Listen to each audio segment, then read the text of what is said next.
Hello friends, मैं हूं doctor Neeraj Pahlajani, infertility and high risk pregnancy expert.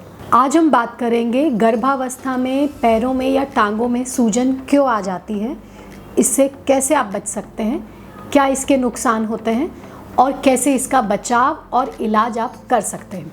पैरों में टांगों में सूजन आना प्रेगनेंसी में एक आम समस्या है, लेकिन कब ये आम समस्या एक बड़ी बात बन जाती है, बीमारियां ले आती है, इसका पता नहीं चलता। तो कुछ छोटी छोटी चीज़ों का ध्यान अगर आप प्रेगनेंसी में रखते हैं तो हम पैरों की सूजन से बच सकते हैं और इससे होने वाली प्रॉब्लम से भी बच सकते हैं। हल्की फुल्की पैरों में अगर सूजन आती है, जो कि प्रेगनेंसी के आखिरी के महीनों में खासकर 28 हफ्ते के बाद आ रही है, तो एक नॉर्मल सी बात है। जैसे जैसे आपकी प्रेगनेंसी बढ़ती है, बच्चेदानी का वेट बढ़ता है, साइज बढ़ता है, आपकी टांगों के ऊपर प्रेशर पड़ता है। तो जो वेन्स, जो खून की नसें होती हैं, वो अगर कमज़ोर रहेंगी तो बढ़ते हुए प्रेशर को वो झेल नहीं सकती हैं।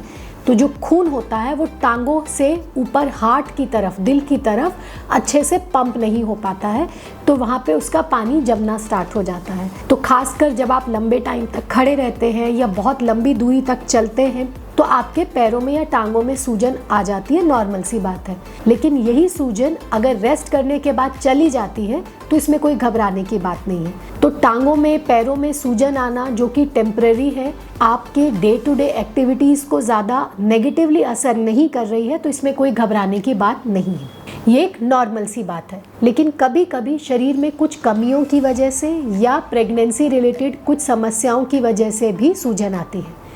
अगर आपके शरीर में खून की कमी है, जिसे हम बोलते हैं अनीमिया, तो पैरों में सूजन जल्दी आती है, ज़्यादा आती है, और ये एक नॉर्मल प्रेगनेंसी की वजह से नहीं है, ये आपकी खून की कमी की वजह से है। तो इसे हमें ध्यान देना पड़ेगा। अगर आपकी डाइट में प्रोटीन की कमी है तो प्रोटीन की कमी की वजह से भी आपके शरीर में सूजन आ जाती है। लेकिन ज़्यादातर ये जो सूजन होती है पूरे शरीर में आती है, और अगर हमने टाइमली इसका इलाज नहीं किया तो ये आपके किडनीज़ पे भी असर कर सकती है। ऐसे ही अगर आपकी डाइट में सोडियम की मात्रा, यानी कि आप नमक बहुत ज़्यादा खाते हैं, या पोटेशियम की कमी है, तो भी आपके पैरों में सूजन आना, जो कि परमानेंट रहेगी, हो सकता है जल्दी आ जाए, इस तरीके की समस्याएं हो सकती हैं। और जो एक प्रॉब्लम है जिसकी वजह से पैरों में सूजन आना एक उसका शुरुआती लक्षण हो सकता है, वो है PIH, यानी कि प्रेगनेंसी इंड्यूस्ड हाइपरटेंशन। कुछ महिलाओं में प्रेगनेंसी हार्मोन्स के चलते शरीर में कुछ बदलाव आता है, खून की नसें सिकुड़नी स्टार्ट हो जाती हैं, जिसकी वजह से ब्लड प्रेशर भी बढ़ना स्टार्ट हो जाता है। और शुरुआती स्टेज में ही ज़्यादातर जो एक नॉर्मल फिजियोलॉजिकल स्वेलिंग होती है पैरों में, वो 28-30 हफ्ते के बाद आती है।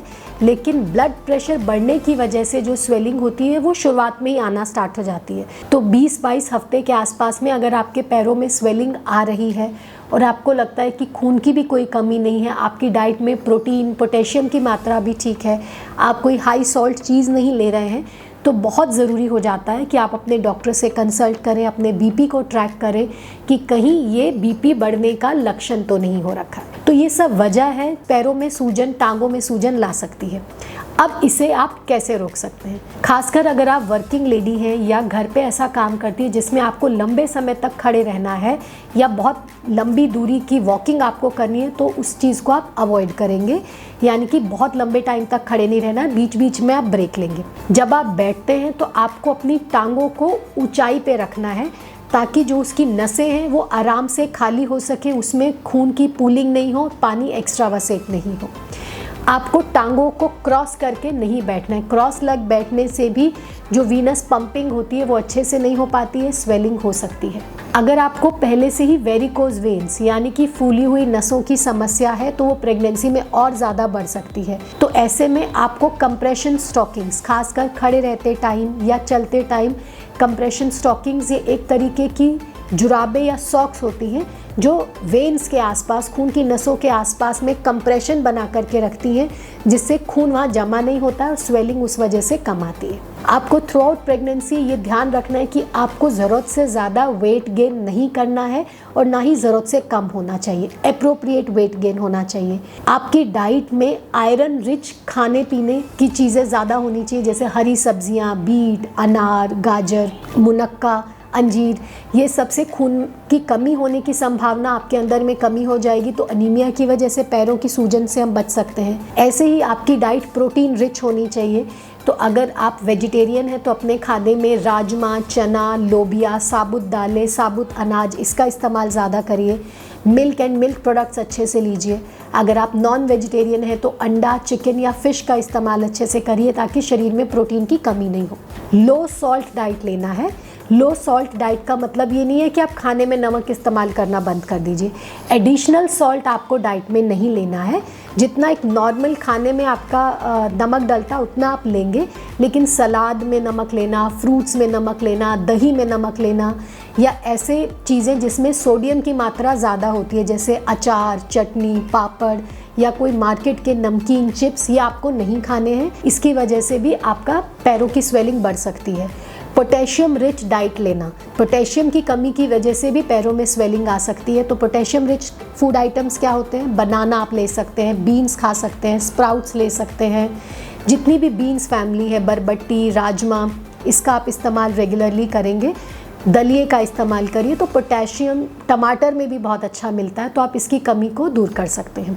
और जब कभी आपको लगे कि जो पैरों में स्वेलिंग आ रही है आपके रेस्ट से नहीं जा रही है, आप हल्की मसाज उसमें कर सकते हैं, मालिश जिसे बोलते हैं, उससे नहीं जा रही है, ये परमानेंट बनी हुई है या सडनली ज़्यादा हो रही है, इससे आपको पैरों में दर्द हो रहा है या और जगह भी सूजन आ रही है, तो प्लीज़ आप इसे लाइटली मत लीजिए। इमिडिएटली डॉक्टर के पास जाइए, अपना ब्लड प्रेशर चेक कराइए, बाकी जो टेस्ट आपके डॉक्टर कराने की सलाह देते हैं उसे कराइए, ताकि हम पैथोलॉजिकल यानी कि बीमारियों की वजह से जो पैरों में स्वेलिंग आ रही है उसको फिजियोलॉजिकल यानी कि प्रेगनेंसी में जो शरीर में चेंजेस आते हैं उस वजह से जो सूजन आ रही है उसके साथ कंफ्यूज ना करें। Timely pathological swelling in feet या लेग, उसका आप डिटेक्शन करें और उससे जो होने वाले नुकसान माँ और बच्चे को हो सकते हैं उसे हम कम कर सकें। अगर आपको मेरे द्वारा दी गई इन्फॉर्मेशन अच्छी लगती है तो प्लीज़ वीडियो को लाइक करें, कमेंट करें और हमारे चैनल को सब्सक्राइब करना बिल्कुल ना भूलें।